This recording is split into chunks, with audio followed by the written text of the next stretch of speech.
Greetings, everyone. P. Pardo here from Comic Book Geezers. Welcome to another episode of the show. We did that Epic Illustrated issue, about a week or so ago, and a lot of people were very interested in that and wanted to, quite frankly, see more of a deep dive into some of these Marvel or Curtis magazines that came out during the 70s and the early 80s. And I've got a whole bunch of them. So it's kind of like what we did, what Bill and I did recently looking at the Epic Illustrated. Just want to kind of show you some of the insides of some of these magazines so you can see how well-rounded they were, not only to have actual comic book stories, but also articles and editorials about films, things like to look at literature, that sort of thing, and just so you can get an idea of what some of these magazines were all about and why they were so cool, why they were so different. So I decided to take a look at issue number 1 of Doc Savage, The Man of Bronze, which came out in 1975. Okay, this is the first issue, and as you can see, that is Ron Ely and his depiction of Doc Savage from the film of the same name, which is this right here. Yes, I do own Doc Savage, The Man of Bronze. It's cheesy, but it's fun. I've been a fan of this film since I was a kid. This is the George Pal film. It's got its issues, right? It's got its problems, but ultimately it's a real fun, kind of corny, 70s kind of superhero action flick. Not perfect. A lot of the casting I don't really agree with, but as the only Doc Savage film we've ever had, and being such a fan of the character, is what it is. It's fun. So, but as far as this goes, so again, I'm going to do my best. This magazine is a little delicate, so I'm going to try and be as careful as I can with it. So there you have it. Stan Lee presents. There you got, of course, a great shot of Ron, the two faces of Doc Savage, Ron Ely, standing in front of a shot of the first Doc Savage paperback edition, right? That's the cover of the first Doc Savage, The Man of Bronze, the first storyline, right? First story, first paperback book. And I have almost every single one of them. I have a whole big box of Doc Savage paperbacks, which is great, all the old Bantam books. So here we got, again, August 1975, number 1, Marv Wolfman, the editor, Archie Goodwin, consulting editor, John Warner, assistant editor, Lenny Grau, production, Barbara Altman and Nora Macklin, designs, Michelle Wolfman, photo editor, and then, all the folks who drew all the stuff here. So you got Doom on Thunder Island.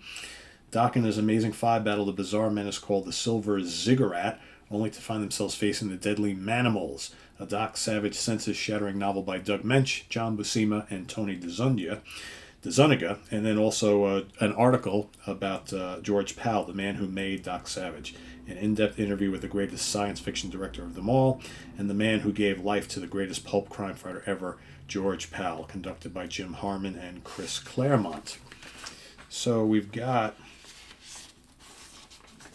which is really cool, a little editorial by Marv Wolfman. Okay. Cool full page there by Johnny B. Doom and the Thunder Isle. Okay, so as you can see, all in black and white.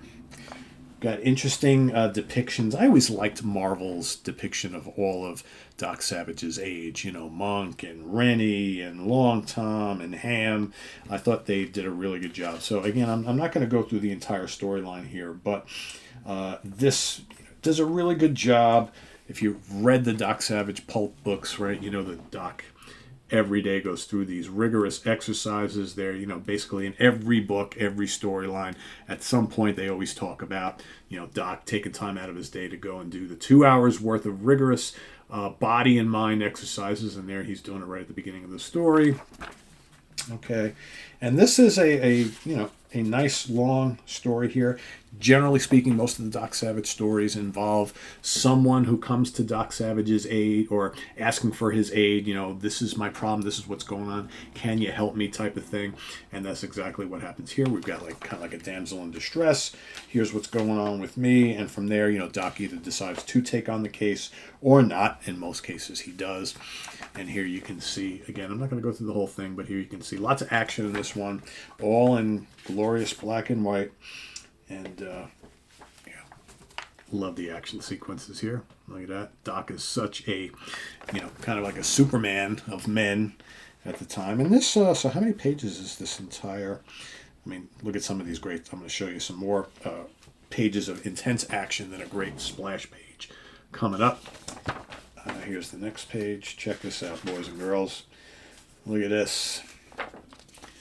Look at that. Everybody, all the aides in on the action. Look at Monk at the top. Rennie with the big fist at the bottom. Him and Doc pummeling these guys. All right. Long Tom, Johnny, Ham. They're all getting in on the action. So here we're already at page 45. And this goes up to... This is a nice...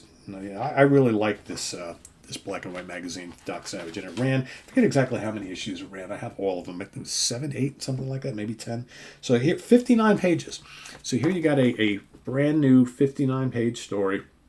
Okay, I don't want to show you too much of the last page because we'll give the storyline away, right?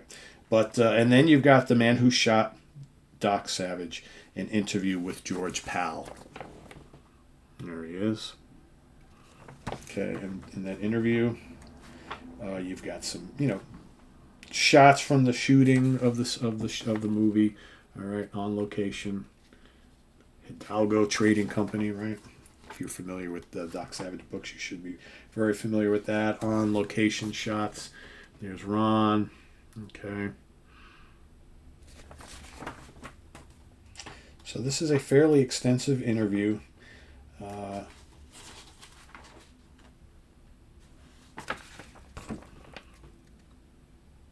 There's Clark Savage Sr. That's who that's supposed to be above Doc Savage there, Ron Eli. And that's basically all you get in this first issue, right? So you get the big 59-page brand new Doc Savage story and then the interview with George Pal. But a lot of these other magazines go off in all sorts of different directions, have all sorts of additional content. That's what's great about these. So, for 1975 for $1, which is a good amount more than you pay for a comic in 1975. What were the comics, 25 cents? Right, 20 or 25 cents, probably 25 cents. You get quite a bit in here, but it's almost 100 pages. That's pretty good. So there you have Man of Bronze, Doc Savage, issue number 1, the Marvel magazine, right? August 1975 from Curtis Publications, all right, owned by Marvel, right? So we will be showing more of these in the coming days. So I pulled a whole bunch of them out. So over the next couple of days, I'll show you a few more of these. And we'll get a little bit of a deeper dive look into the world of Marvel's Curtis magazines. And so you can see all the cool stuff that they had going on. And if you can still get any of these, I highly recommend it because they're all really, really good.